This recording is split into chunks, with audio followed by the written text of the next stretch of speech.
Subscribe to this channel whiteboard class. Hello friends, आप अपने doubts नीचे comments में लिखिए। आपके सारे डाउट्स 7 आवर्स के अंदर सॉल्व कर दिए जाएंगे। इस वीडियो की नोट्स टेलीग्राम में है और टेलीग्राम की लिंक नीचे डिस्क्रिप्शन से मिल जाएगी। तो यहाँ पर पहला क्वेश्चन है, predict the direction of induce current in the situations describe by the following figures. Right, तो यहाँ पर जो पहली यहाँ पर फिगर दी गई है उसमें एक पर्टिकुलर बार मैग्नेट है जिसका फेस साइड कॉइल की तरफ है और उसका जो फेस साइड है वो साउथ पोल है। राइट, तो साउथ पोल बेसिकली कॉइल की तरफ फेसिंग है। Right, okay. अब यहाँ पर अगर हम लोग लेंज लॉ का यूज़ करें तो जो क्यू एंड है, राइट, तो Q end as a south pole act करेगा क्योंकि ये पर्टिकुलर बार मैग्नेट इस तरफ आ रहा है, तो साउथ साउथ दोनों एक दूसरे को रिपेल करेंगे कि जिससे लेंज लॉ यहाँ पर बराबर से फॉलो हो सके। राइट, तो यहाँ पर अगर हम लोग मैग्नेट की तरफ से अगर कॉइल को देखेंगे तो उसमें जो करंट फ्लो होगा वो एंटी क्लॉकवाइज डायरेक्शन में फ्लो होगा। राइट, इसीलिए यहाँ पर जो करंट फ्लो होने वाला है वो Q2R, राइट, फिर R2 आगे जाके फिर P पे जाएगा और फिर वापस P2 Q जाने वाला है। राइट, तो इस तरीके से QRPQ इस डायरेक्शन में मतलब कि एंटी क्लॉकवाइज डायरेक्शन में करंट फ्लो होने वाला है। Right, okay. अब दूसरे केस में हम लोग देखेंगे तो यहाँ पर जो पर्टिकुलर मैग्नेट है उसके लेफ्ट साइड जो कॉइल है उसकी फेसिंग साउथ पोल की तरफ है। राइट, और मैग्नेट में जो नॉर्थ पोल है, राइट, वो राइट हैंड साइड डायरेक्शन में दूसरी कॉइल यहाँ पर रखी हुई है। अब यहाँ पर जो PQ कॉइल है उसमें से जो Q पर्टिकुलर जो एंड है वो as a south pole act करेगा क्योंकि ये बार मैग्नेट उसी तरफ आ रहा है, तो यहाँ पर रिपल्सन होना ही चाहिए according to Lenz law. Right, तो लेंज लॉ के अकॉर्डिंग यहाँ पर रिपल्सन होने के कारण और वो होना ही चाहिए, उसके लिए यहाँ पर as a Q pole Q particular end south pole की तरह एक्ट करेगा। राइट, तो यहाँ पर जो कॉइल को अगर हम लोग इस डायरेक्शन से देखेंगे मतलब कि मैग्नेट की डायरेक्शन से देखेंगे तो वहाँ पर एंटी क्लॉकवाइज डायरेक्शन में करंट फ्लो होगा। राइट, तो एज अ रिजल्ट यहाँ पर जो करंट की डायरेक्शन होगी वो होगी P2R, राइट, फिर R2Q एंड देन Q2P। तो PRQP डायरेक्शन में करंट फ्लो होने वाला है। Right, okay. अब यहाँ पर दूसरे कॉइल की अगर बात करें तो XY जो कॉइल है उसमें जो X एंड है, राइट, वहाँ पर वो as a south pole act करेगा। कैसे साउथ पोल एक्ट करेगा? क्योंकि जो नॉर्थ पोल है वो दूर की तरफ जा रहा है। अब नॉर्थ पोल दूर की तरफ अगर जा रहा है तो वहाँ पर अट्रैक्शन होना चाहिए according to Lenz law. Right, तो अट्रैक्शन होना चाहिए, इसीलिए जो X पर्टिकुलर एंड है वो as a south pole act करेगा। अगर वो साउथ पोल एक्ट करेगा तो यहाँ पर जो करंट की डायरेक्शन होगी वो क्लॉकवाइज डायरेक्शन में होगी। राइट, तो यहाँ पर जो करंट फ्लो होगा वो हो जाएगा X to Y, Y to Z, then Z to X and then यहाँ पर again X to Y। Right, तो X Y Z X direction में यहाँ पर करंट फ्लो होगा। राइट, तो इस तरीके से दोनों कॉइल में करंट की डायरेक्शन हम लोग यहाँ पर फाइंड आउट कर सकते हैं। तो यहाँ पर दो कॉइल दी गई है, एक कॉइल के साथ यहाँ पर बैटरी कनेक्टेड है। राइट, तो ये उसका होगा पॉजिटिव टर्मिनल एंड ये नेगेटिव टर्मिनल। राइट, तो करंट की जो डायरेक्शन होगी वो बेसिकली इस यहाँ से ऊपर की तरफ से यहाँ पर नीचे की तरफ मतलब कि क्लॉकवाइज डायरेक्शन में करंट फ्लो होगा। राइट, अब उसके अकॉर्डिंग इस पर्टिकुलर कॉइल में इस तरीके से EMF इंड्यूस होगा और उस EMF से यहाँ पर जो करंट हमें मिलने वाला है उसकी डायरेक्शन अगर हम लोग देखेंगे तो वो एंटी क्लॉकवाइज डायरेक्शन मतलब कि वो YZXY डायरेक्शन में करंट फ्लो होगा। राइट, ये अकॉर्डिंग टू लेंज लॉ की वजह से, तो Y to Z, right, and then यहाँ पर Z टू X मतलब YZXY। राइट, इस डायरेक्शन में करंट फ्लो होगा। ये करंट जो यहाँ पर फ्लो होगा वो अकॉर्डिंग टू लेंज लॉ के हिसाब से फ्लो होने वाला करंट है। ओके, अब अगले वाले एग्जांपल में यहाँ पर भी हमें दो कॉइल दी गई है। राइट, जो दूसरी कॉइल है उसमें हमने यहाँ पर बैटरी को कनेक्ट किया है। ये बैटरी का यहाँ पर पॉजिटिव टर्मिनल होगा और यहाँ पर ये नेगेटिव टर्मिनल होगा और बैटरी को यहाँ पर रियोस्टेट के साथ कनेक्ट किया है। राइट, अब यहाँ पर बेसिकली इस पर्टिकुलर कॉइल में कौन सी डायरेक्शन में करंट फ्लो होगा, तो अकॉर्डिंग टू लेंज लॉ यहाँ पर करंट की डायरेक्शन होगी z to y and then y to x और फिर x टू z, राइट। मतलब कि क्लॉकवाइज डायरेक्शन में करंट फ्लो होगा, क्योंकि यहाँ पर करंट की डायरेक्शन इस तरीके से अगर देखें तो वो एंटी क्लॉकवाइज डायरेक्शन में होगा, तो इस डायरेक्शन में यहाँ पर वो क्लॉकवाइज डायरेक्शन में फ्लो होगा। तो यहाँ पर अगर हम लोग अगर मिडल ऑब्जर्वेशन से, मतलब कि यहाँ से अगर ऑब्जर्व करें तो पर्टिकुलर ये कॉइल, वो कॉइल एंटी क्लॉकवाइज डायरेक्शन में फ्लो होगा करंट, और यहाँ पर जो करंट फ्लो होगा वो क्लॉकवाइज डायरेक्शन में फ्लो होगा, राइट। तो ये जो करंट की डायरेक्शन यहाँ पर हम लोग फाइंड कर रहे हैं वो अकॉर्डिंग टू लेंज लॉ के हिसाब से फाइंड कर रहे हैं। अब यहाँ पर बेसिकली हमें दो कॉइल दी गई है, राइट। अब ये दोनों कॉइल में यहाँ पर करंट किस डायरेक्शन में फ्लो होगा, तो बेसिकली पहले ये जो बिगर टर्मिनल है वो एज अ पॉजिटिव एक्ट करेगा और ये एज अ नेगेटिव एक्ट करेगा। तो करंट की जो डायरेक्शन है अगर यहाँ से हम लोग फेस करें, राइट, तो करंट की डायरेक्शन हमें एंटी क्लॉकवाइज लगेगी, राइट। अब वो करंट की डायरेक्शन एंटी क्लॉकवाइज अगर होगी तो यहाँ पर जो करंट की डायरेक्शन होगी वो उस हिसाब से एंटी क्लॉकवाइज डायरेक्शन में ही फ्लो होगा। इस फॉर एग्जांपल यहाँ पर जो करंट की डायरेक्शन होगी वो होगी x to r, right, r to y and then y to again x, right. तो ये अकॉर्डिंग टू लेंज लॉ के हिसाब से यहाँ पर करंट की डायरेक्शन लेंज लॉ के हिसाब से x r y x direction में फ्लो होगा। अब यहाँ पर एक सिंपल रिंग दी गई है, राइट, और उसके एक्सिस पे करंट फ्लो हो रहा है, राइट। अब यहाँ पर जो करंट है करंट डिक्रीज़ हो रहा है, राइट, स्टेडीली करंट डिक्रीज़ हो रहा है। तो यहाँ पर जो मैग्नेटिक फील्ड लाइंस है वो कॉइल के जो प्लेन है उसके पैरेलल होगा, राइट। इसीलिए यहाँ पर जो कॉइल है उसके आसपास तो कोई भी फ्लक्स नहीं मिलने वाला, राइट, क्योंकि जो भी मैग्नेटिक फील्ड लाइंस है वो पर्टिकुलर प्लेन के पैरेलल होगा, तो उसके अराउंड कोई भी मैग्नेटिक फ्लक्स नहीं मिलेगा, राइट। तो इसीलिए यहाँ पर कोई भी इंड्यूस ईएमएफ फ्लो नहीं हो सकता, राइट। तो यहाँ पर हम लोग लिख सकते हैं नो इंड्यूस्ड करंट, राइट, क्योंकि जो मैग्नेटिक फील्ड लाइंस है वो प्लेन के पैरेलल होगा, तो कहीं पर भी मैग्नेटिक फ्लक्स नहीं मिलेगा, इसकी वजह से कोई भी करंट नहीं मिलने वाला। उसके बाद अगला क्वेश्चन है use Lenz law to determine the direction of induce current in the situations describe by figure. पहला है a wire of irregular shape turning into a circular shape. तो यहाँ पर इंड्यूस करंट कौन सी डायरेक्शन में फ्लो होगा ये हमें यहाँ पर बताना है। अब यहाँ पर जो पर्टिकुलर हमारे पास ऑब्जेक्ट है वो इरेगुलर है, राइट। तो यहाँ पर उसका जो एरिया है, एरिया अगर इंक्रीज़ होगा तो उसका फ्लक्स भी इंक्रीज़ होगा, राइट। तो इसलिए जब कभी भी इंड्यूस करंट लेंस के लॉ की मदद से, अगर लेंस की लॉ की बात करें तो यहाँ पर जब कभी भी जो फ्लक्स है वो डिक्रीज़ होता है, राइट, तो यहाँ पर जो इफ़ेक्ट है मैग्नेटिक फील्ड की जो इफ़ेक्ट है वो डिक्रीज़ होनी चाहिए, राइट। तो उसको डिक्रीज़ करने के लिए यहाँ पर करंट कुछ इस तरीके से फ्लो होगा कि जिससे ये जो क्रॉस मैग्नेटिक फील्ड्स है वो डिक्रीज़ हो जाए, राइट। तो ADCBA डायरेक्शन में अगर यहाँ पर करंट फ्लो होगा तो यहाँ पर एज अ रिज़ल्ट जो मैग्नेटिक फील्ड होगा वो हमारी तरफ होगा, राइट। तो यहाँ पर जो क्रॉस है, क्रॉस मतलब कि अंदर की तरफ जा रहा है मैग्नेटिक फील्ड, तो उसका अपोज होगा। तो हमेशा करंट इस तरीके से ही फ्लो होता है कि जो जिसकी वजह से वो करंट फ्लो हुआ है उसका ही अपोज करे, तो इसीलिए करंट ADCBA डायरेक्शन में फ्लो होगा, राइट। तो करंट की डायरेक्शन ए पर्टिकुलर के हिसाब से यहाँ पर उसकी डायरेक्शन होगी A, then D, right, then C, right, then B and then again return back to A, right. इस डायरेक्शन में यहाँ पर इंड्यूस करंट फ्लो होगा।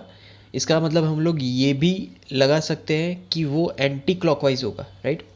उसके बाद यहाँ पर सेकंड में a circular loop being deform into a narrow straight wire, right. Narrow straight wire में वो डिफॉर्म हो रहा है। तो यहाँ पर बेसिकली जो करंट की डायरेक्शन होगी वो होगी A dash, then B dash, right, then C dash, then D dash and then A dash, return back to A dash, right. इस डायरेक्शन में यहाँ पर करंट फ्लो होगा। अब करंट की जो डायरेक्शन है वो basically A dash, right, then उसके बाद B dash, then C dash, then D dash, right. मतलब कि यहाँ पर क्लॉकवाइज डायरेक्शन में करंट फ्लो हो रहा है, राइट। क्लॉकवाइज डायरेक्शन मतलब कि यहाँ पर फ्लक्स अगर डिक्रीज हो रहा है तो बेसिकली करंट इस तरीके से इंड्यूस होगा कि उसको इंक्रीज करना चाहेगा, राइट। तो यहाँ पर मैग्नेटिक फील्ड लाइंस किस डायरेक्शन में है, तो मैग्नेटिक फील्ड लाइंस वो आ रही है हमारी तरफ, राइट। तो उसका अपोज करता हुआ फ्लक्स यहाँ पर मिलेगा और वो जाएगा अंदर की तरफ, राइट। तो अंदर की तरफ अगर मैग्नेटिक फील्ड अगर मिल रहा है तो उसके कारण जो करंट मिल रहा है वो डायरेक्शन होगी A dash, B dash, C dash, D dash to A dash, right. तो इसीलिए यहाँ पर करंट की direction according to Lenz law में मिल रही है A dash, B dash, C dash, D dash, A dash. उसके बाद अगला क्वेश्चन है a long solenoid with 15 turns per centimetre has a small loop of area 2 centimeter square placed inside the solenoid normal to its axis. If the current carried by the solenoid changes steadily from 2 ampere to 4 ampere in 0.1 second, what is the induced EMF in the loop while the current is changing? तो यहाँ पर एक particular solenoid है जिसके 15 turns per centimetre है, right. और जो इसका एरिया है वो है 2 सेंटीमीटर स्क्वायर। अब हम यहाँ पर पर्टिकुलर उस सोलेनॉइड को एक दूसरे सोलेनॉइड में यहाँ पर रख रहे हैं, right.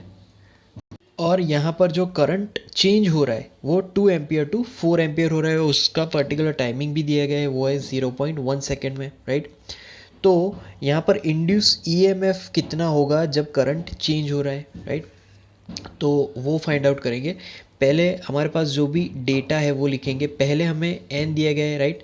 N is equal to basically वो है 15 टर्न्स पर सेंटीमीटर। अब 15 टर्न्स पर सेंटीमीटर को हम लोग अगर कन्वर्ट करें तो 1500 टर्न्स पर मीटर हो जाएगा, राइट। तो 1500 पर टर्न्स पर मीटर। उसके बाद यहाँ पर क्रॉस सेक्शन एरिया की बात करें तो cross section area capital A यहाँ पर दिया गया है 2 सेंटीमीटर स्क्वायर। उसको कन्वर्ट करेंगे मीटर स्क्वायर में तो यहाँ पर आएगा 2 इंटू 10⁻⁻⁴, राइट, होगा मीटर स्क्वायर में। उसके बाद यहाँ पर करंट की अगर बात करें तो करंट चेंज हो रहा है I1 टू I2, राइट। तो I1 इज इक्वल टू जो फर्स्ट करंट वैल्यू है वो है 2 ampere and second current value है दैट इज़ I2 और वो है 4 एम्पियर। तो that is equal to 4 ampere, right. Okay, तो I1 I2 दोनों यहाँ पर दिए गए हैं। अब उसका चेंज हम लोग अगर फाइंड करें तो वो बेसिकली हमें 2 एम्पियर ही मिलेगा। तो DI change of current is equal to 4 minus 2, right. तो 4 माइनस 2 इज इक्वल टू वो चेंज हमें मिलेगा 2 एम्पियर। तो ये हमें मिला करंट चेंज। उसके बाद जो टाइम इंटरवल है वो अगर लिखे तो dt is equal to particular 0.1 second में ये चेंजेस आया है तो 0.1 सेकेंड, राइट। ओके, अब अगर हम लोग di/dt लिखे मतलब कि change in current per time, right, with respect to time, तो di/dt इज इक्वल टू उसकी यहाँ पर वैल्यू होगी 2/0.1, राइट। तो 2/0.1 इज इक्वल टू वो यहाँ पर मिलेगा 20 और यूनिट होगा एम्पियर पर सेकेंड, राइट, क्योंकि करंट पर टाइम है तो एम्पियर पर सेकेंड मिलेगा। अब यहाँ पर हम लोग फ्लक्स फाइंड करेंगे जो कि सोलेनॉइड के साथ जो फ्लक्स रिलेटेड है। तो फ्लक्स की फॉर्मूला स्टार्ट होगी phi is equal to magnetic field into cross section area, right. Short में यहाँ पर फाई इज इक्वल टू बा होगा। अब यहाँ पर जो मैग्नेटिक फील्ड है उसकी फॉर्मूला यहाँ पर लिखेंगे तो मैग्नेटिक फील्ड की formula B is equal to अब ये जो मैग्नेटिक फील्ड की फॉर्मूला है वो अकॉर्डिंग टू सोलेनॉइड है, तो सोलेनॉइड के फॉर्म में उसकी फॉर्मूला लिखेंगे तो mu zero N into I, right. Solenoid के फॉर्म में B is equal to mu zero N I. तो यहाँ पर ऑब्वियसली जो फ्लक्स है हमारा फाई, तो उसकी फॉर्मूला क्या हो जाएगी, कंबाइन हो जाएगी, मतलब कि उसमें mu zero into N into I तो आएगा ही, और साथ में क्रॉस सेक्शन एरिया भी आएगा, राइट, कैपिटल ए। अब यहाँ पर हम लोग जो ईएमएफ है वो अगर फाइंड करें तो ईएमएफ ई, राइट, इसको बोलेंगे इंड्यूस ईएमएफ। तो induced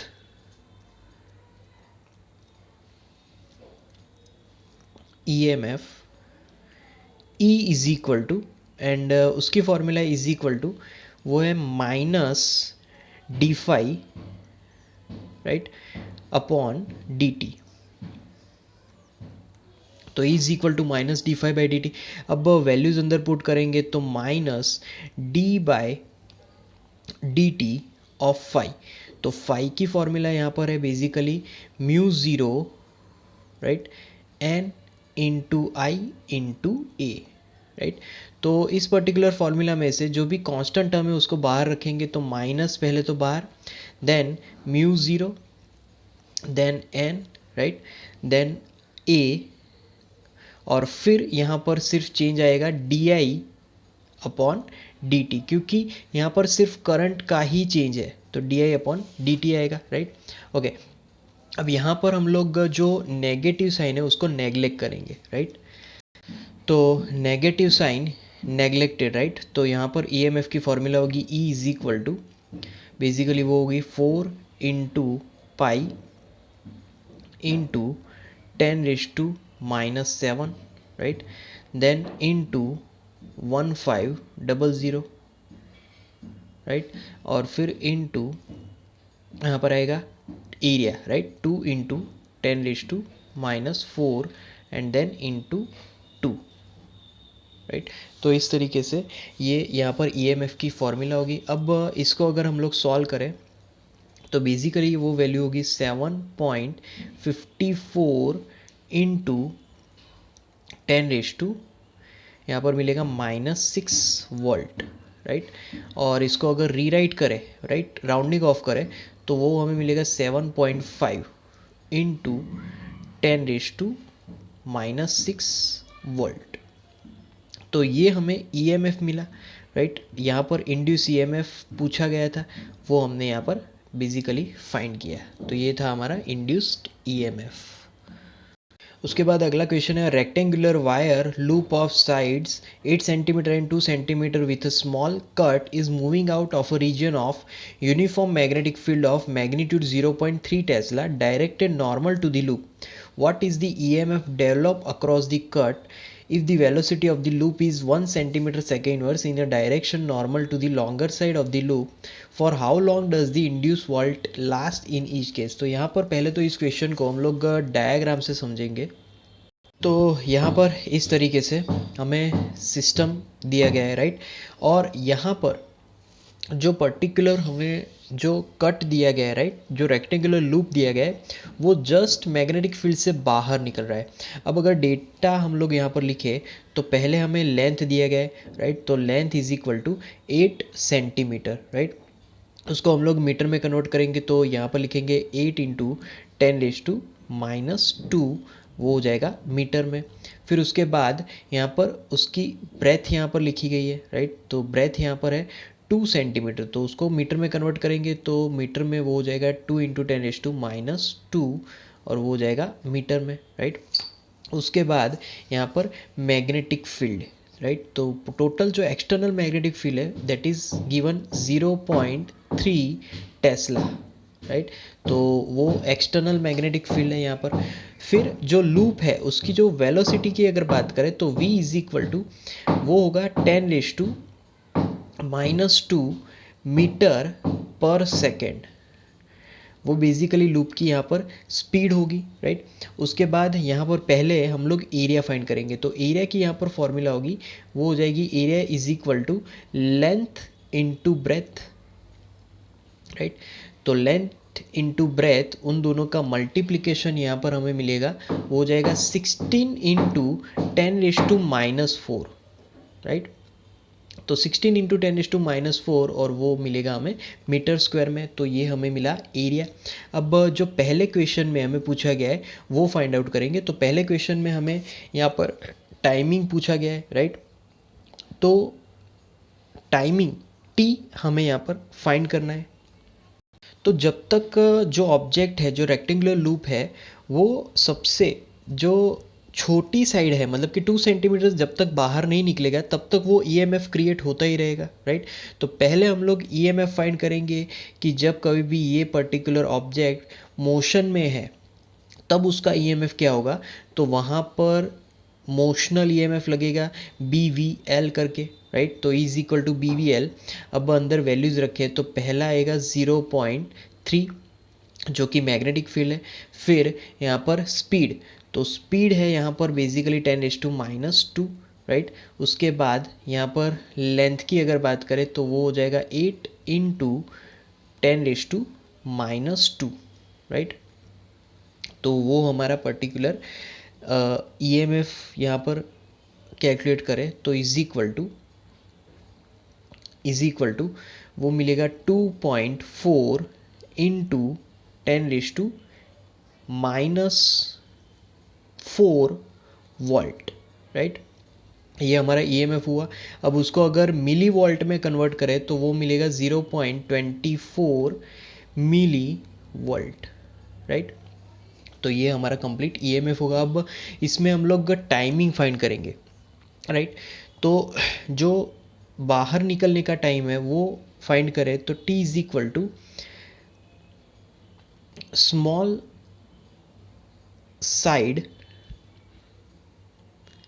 right, small side length, small side length upon यहाँ पर वेलोसिटी, राइट। तो small side length upon velocity यहाँ पर कैलकुलेट करना है। तो बेसिकली वैल्यूज़ यहाँ पर अब पुट करने वाले हैं। तो इज इक्वल टू यहाँ पर स्मॉल साइड लेंथ, तो स्मॉल साइड लेंथ है बेसिकली 2 इंटू 10⁻², राइट। ये हमारी स्मॉल साइड लेंथ है अपॉन वेलोसिटी। तो वेलोसिटी यहाँ पर है 10⁻², राइट। अब इसकी यहाँ पर कैलकुलेशन हमें मिलने वाली है, वो होगी 2 सेकेंड। तो basically time is equal to 2 second मिला, राइट। तो यहाँ पर t is equal to 2 second, कि जब तक ईएमएफ यहाँ पर हमें मिलता रहेगा वो यहाँ पर टाइमिंग है, राइट। तो तब तक हमें ईएमएफ मिलता रहेगा 2 सेकेंड तक, राइट। अब हम लोग यहाँ पर दूसरा क्वेश्चन फाइंड करेंगे, राइट, कि यहाँ पर जब कभी भी जो शॉर्टर साइड है, मतलब कि यहाँ पर बाकी सारी जो भी क्वेश्चन है वो एज इट इज़ रहेंगे, बट सिर्फ यही चेंज होगा, what is the EMF develop across the cut if the velocity of the loop is 1 centimetre second inverse in a direction normal to the shorter side of the loop. तो अब यहाँ पर जो shorter side है, right, उसके perpendicular जब motion में है तब मोशनल ईएमएफ फाइंड करना है, राइट। तो सेम चीज़ अब जब छोटी साइड परपेंडिकुलरली जा रही है तब हमें ईएमएफ फाइंड आउट करना है, राइट। तो यहाँ पर लिखेंगे बी, राइट। तो बी उसका ईएमएफ फॉर्मूला, तो उसका ईएमएफ फॉर्मूला होगा is equal to again B magnetic field velocity into that side, right, B V B is equal to, अब वैल्यूज पुट करेंगे तो 0.3 इंटू यहाँ पर आएगा 10⁻² जो कि वेलोसिटी होगी, राइट, इनटू उसके बाद यहाँ पर स्मॉल बी, तो उसकी फॉर्मूला होगी 2 इंटू 10⁻², राइट। तो ये कंप्लीट फार्मूला हो गई जाएगी। अब इसको अगर सॉल्व करें तो यहाँ पर हमारा आंसर मिलेगा, वो होगा 0.6 into 10⁻⁻⁴, right, 0.6 into 10⁻⁻⁴, and as a result यहाँ पर हमारा आंसर मिलेगा 0.06 मिली वोल्ट, राइट। तो ये हमारा ईएमएफ होगा। अब हम लोग यहाँ पर टी फाइंड आउट करेंगे, राइट। तो टी की फॉर्मूला यहाँ पर लिखेंगे पहले, टी इज इक्वल टू जो बिगर साइड है, right, big side length, right. तो बिग साइड लेंथ और upon big side length upon velocity, right. अब वैल्यूज पुट करनी है, तो बिग साइड लेंथ कितनी है, तो 8 इंटू 10⁻², राइट। तो यहाँ पर लिखेंगे 10⁻², अपॉन वेलोसिटी, वेलोसिटी यहाँ पर है 10⁻², राइट। तो 10⁻² कैंसल, तो यहाँ पर हमें मिला is equal to 8 second, right. तो t is equal to 8 second, ये हमारा यहाँ पर दूसरे क्वेश्चन का आंसर होगा, राइट। तो ये पर्टिकुलर टाइम मिला, राइट। तो जब यहाँ पर जो बिगर साइड है, राइट, उसको जब हम लोग परपेंडिकुलर मूव करवा रहे हैं तब टाइम लगेगा 2 सेकेंड, और स्मॉलर साइड के लिए वो टाइम लगेगा 8 सेकेंड। उसके बाद अगला क्वेश्चन है, 1 metre long metallic rod is rotated with angular frequency of 400 radian second inverse about an axis normal to the rod passing through its one end. The other end of the rod is in contact with a circular metallic ring. A constant and uniform magnetic field of 0.5 Tesla parallel to the axis exists everywhere. Calculate the EMF developed between the center and the ring. Right? तो particular इस question को हम लोग पहले diagram से समझेंगे। तो यहाँ पर इस तरीके से एक रॉड दिया गया है, और वो जो एंगुलर डिस्प्लेसमेंट कर रहा है वो थीटा जितना एंगुलर डिस्प्लेसमेंट कर रहा है। अब यहाँ पर अगर उसकी डिटेल्स लिखे तो पहले यहाँ पर लेंथ दिया गया है, L is equal to length of the rod is 1 metre, right. तो L is equal to 1 metre. Then omega angular frequency, तो angular frequency omega is equal to वो दिया गया है 400 रेडियन पर सेकेंड, राइट। तो 400 रेडियन पर सेकेंड लिखेंगे। उसके बाद यहाँ पर मैग्नेटिक फील्ड, जो एक्सटर्नल मैग्नेटिक फील्ड है वो गिवन है, और वो है 0.5 टेस्ला, राइट। तो वो एक्सटर्नल मैग्नेटिक फील्ड है, राइट। ओके, उसके बाद यहाँ पर तो इस तरीके से एक्सटर्नल मैग्नेटिक फील्ड भी ये जो पर्टिकुलर रिंग है उसके परपेंडिकुलर है, बट उसकी जो एक्सिस है उसके परपेंडिकुलर है, राइट। मतलब कि ये जो रिंग है उसके परपेंडिकुलर ये पर्टिकुलर मैग्नेटिक फील्ड है, बट जो इस रिंग की जो एक्सिस है उसके पैरेलल है, राइट। ओके, अब यहाँ पर ये पर्टिकुलर हमें यहाँ पर मैग्नेटिक फील्ड लिखा। उसके बाद जो एक एंड है उसकी यहाँ पर स्पीड लिखेंगे, तो एक एंड तो रेस्ट पे है तो v1 इज इक्वल टू 0 लिखेंगे, और दूसरे एंड की बात करें मतलब कि v2 and is equal to, तो v2 and is equal to यहाँ पर उसकी वैल्यू होगी, मतलब फॉर्मूला के हिसाब से omega into L, right. Omega angular frequency into length, तो वो हमें पर्टिकुलर स्पीड देगा सेकेंड एंड की। सेकेंड एंड मतलब कि ये जो सर्कल बन रहा है उस एंड का स्पीड, राइट। ओके, अब यहाँ पर हम लोग पहले फाइंड करेंगे रॉड एवरेज स्पीड, राइट। तो रॉड एवरेज स्पीड, तो average is equal to sum of all the velocities, यहाँ पर कितनी स्पीड है v1 एंड प्लस v2, तो sum of all speed upon observations, number of observations 2 है, right. तो bye 2।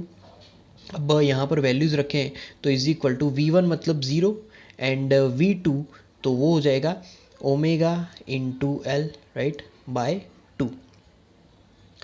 तो यहाँ पर जो एवरेज स्पीड हमें मिली वो हमें मिलेगी ओमेगा एल, राइट। यहाँ पर लिखेंगे omega into L upon 2, right.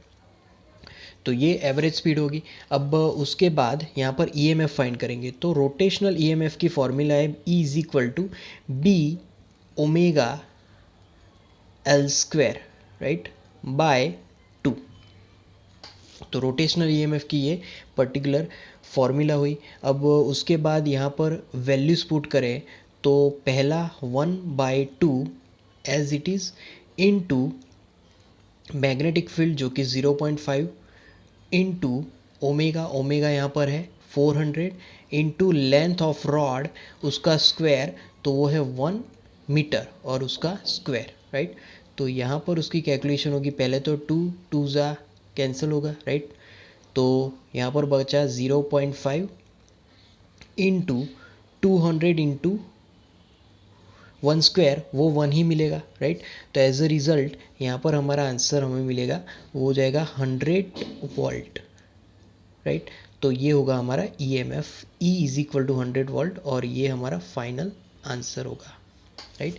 E is equal to 100 volt. और ये जो ईएमएफ है वो बेसिकली इन दोनों पॉइंट्स के बीच जो इंड्यूस होगा ईएमएफ, वो ईएमएफ हमें मिला। और ये बेसिकली जो रॉड है वो रोटेट हो रहा है, मोशनल ईएमएफ की वजह से, यहाँ पर मोशन की वजह से यहाँ पर ईएमएफ मिला। उसके बाद अगला क्वेश्चन है, circular coil of radius 8 centimetre and 20 turns is rotated about its vertical diameter with an angular speed of 50 radian per second in a uniform horizontal magnetic field of magnitude 3 × 10⁻² tesla. Obtain the maximum and minimum EMF induced in the coil. If the coil forms a closed loop of resistance 10 ohm, calculate the maximum value of current in the coil. Calculate the average power loss due to joule heating. Where does this power come from? तो यहाँ पर particular data के हिसाब से, right, N मतलब कि यहाँ पर जो नंबर ऑफ टर्न्स है पर्टिकुलर कॉइल के वो दिए गए, राइट। तो एन इज इक्वल टू, उसकी वैल्यू है यहाँ पर 20, राइट। उसके बाद यहाँ पर radius of the coil R, that is given, R is equal to, और वो है 8 सेंटीमीटर। उसको कन्वर्ट करेंगे मीटर में तो 8 × 10⁻² मीटर आएगा, राइट। तो ये मीटर में हमने कन्वर्ट किया। उसके बाद यहाँ पर ओमेगा बेसिकली यहाँ पर दिया गया है 50, राइट। तो omega is equal to 50 radian per second, right. तो ये पर्टिकुलर ओमेगा की वैल्यू होगी। उसके बाद मैग्नेटिक फील्ड, राइट, तो magnetic field B is equal to, उसकी वैल्यू होगी 3 × 10⁻² टेस्ला, राइट। तो 3 × 10⁻² टेस्ला ये मैग्नेटिक फील्ड होगा। अब जो पर्टिकुलर कॉइल है उसमें इंड्यूस ईएमएफ अगर फाइंड करें, ईएमएफ को यहाँ पर वोल्टेज भी बोल सकते हैं, तो वोल्टेज की यहाँ पर फॉर्मूला होगी is equal to V is equal to N into A, right, into B, then यहाँ पर ओमेगा, और वो फॉर्मूला होगी साइन फंक्शन के हिसाब से साइन ओमेगा टी, राइट।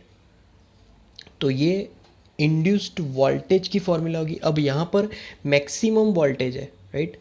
तो मैक्सिमम वोल्टेज के हिसाब से अगर बात करें तो मैक्सिमम वोल्टेज तो obviously sine omega T, right, sine omega T is equal to 1 हो जाएगा, क्योंकि यहाँ पर मैक्सिमम है, राइट। तो sine omega T is equal to 1।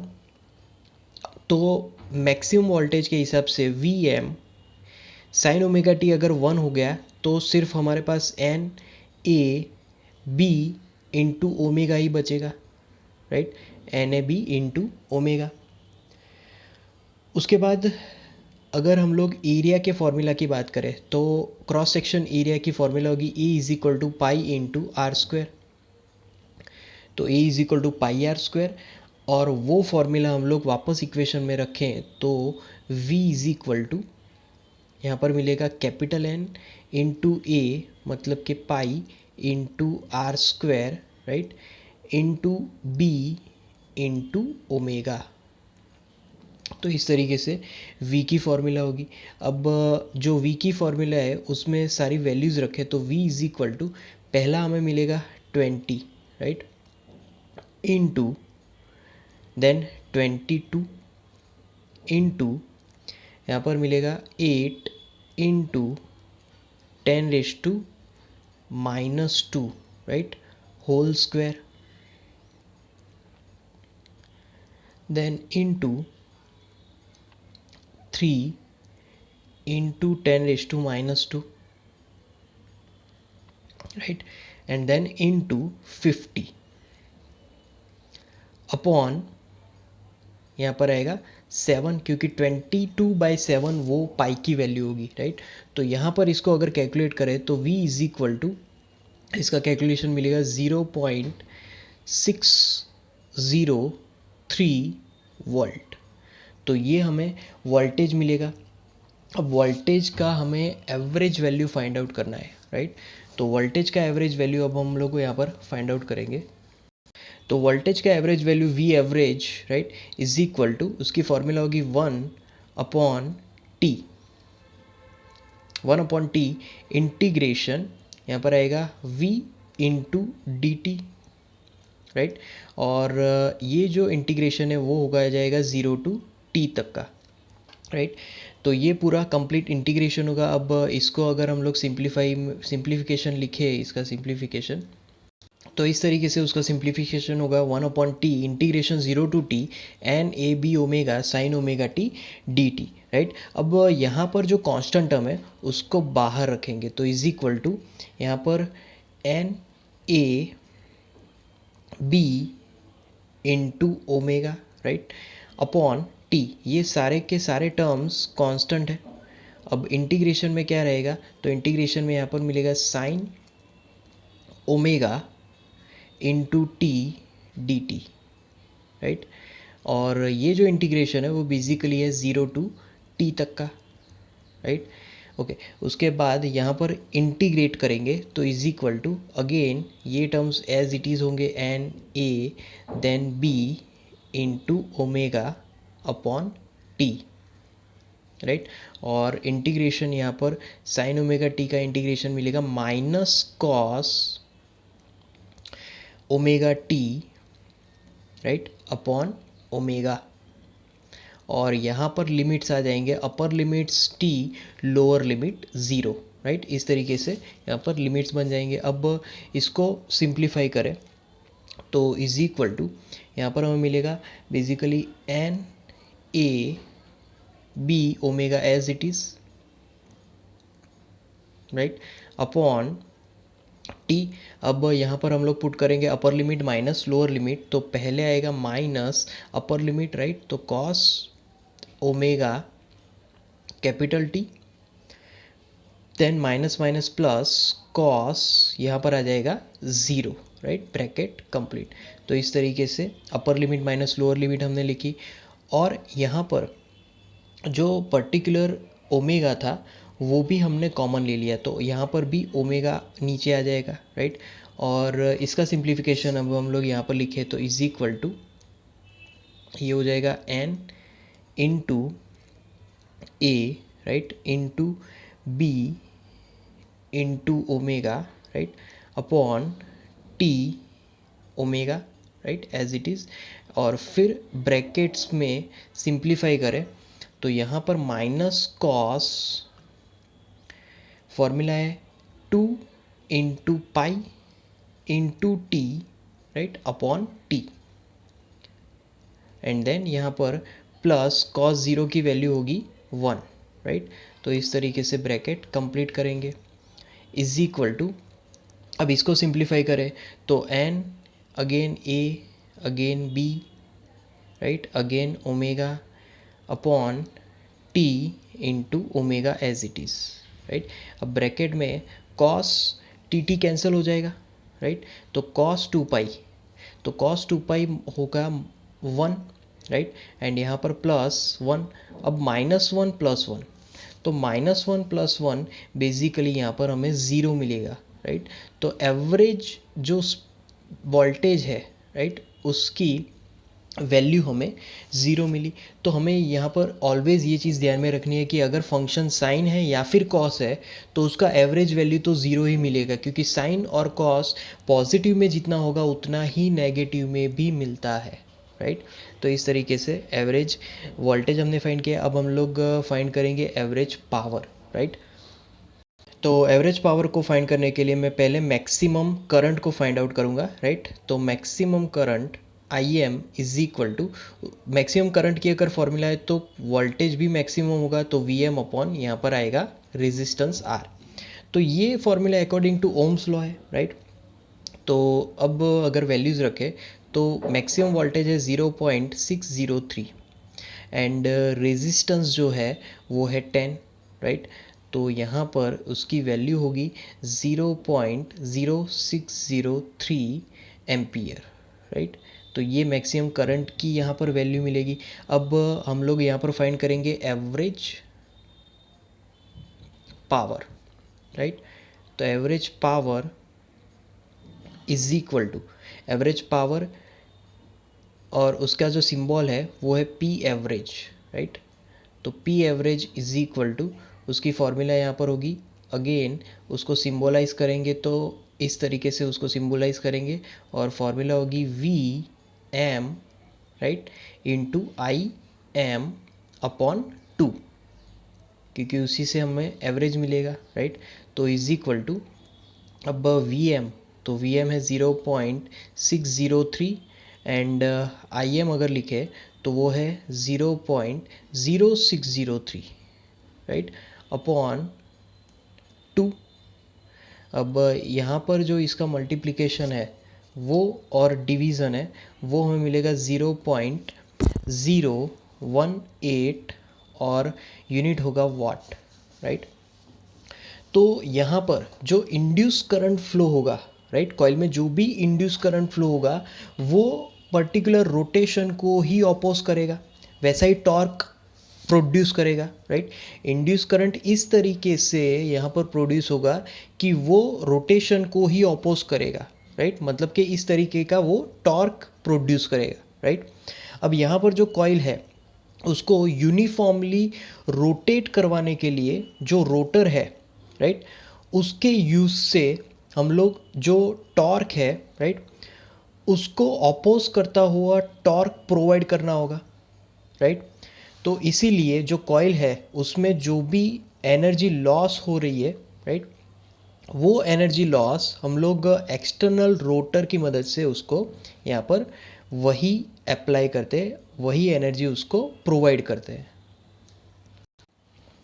तो friends, like our videos, share our videos, comment in the comment box if you have any doubts,